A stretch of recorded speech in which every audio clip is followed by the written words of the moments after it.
Hey, I'm Bertroyd. Welcome to my second ever YouTube video. This is a short one just to show you the modifications that I did to Lego's RMS Titanic. I added some motorization for the screws. They were manual before. So I rebuilt the interior of the aft section using some Technic, had some gears linking the 3 screws, and added a small motor, just an old M motor. The Technic was required to add a bit of rigidity on the interior of the aft section, and there were no exterior changes at all to the model. I hope you enjoy it. This view shows the interior. It's difficult to see, but there are some gears linking the 3 axles together just to the left of the red Technic pieces. There's also a differential on one side for the port side screw.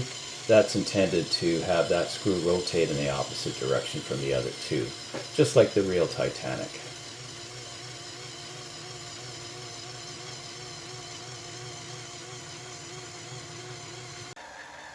I power it using an external battery box. As we pan back the completed aft section, we'll end up showing a view of the reciprocating steam engines used to power the outer screws. The central screw is in fact powered by a steam turbine engine.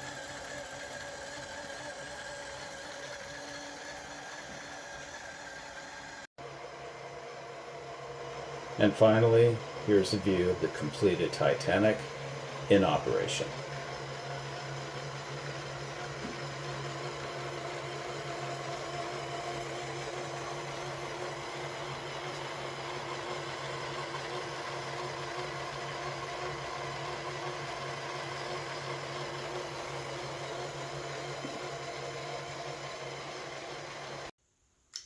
Thanks for watching, and congratulations to Lego for designing this beautiful kit.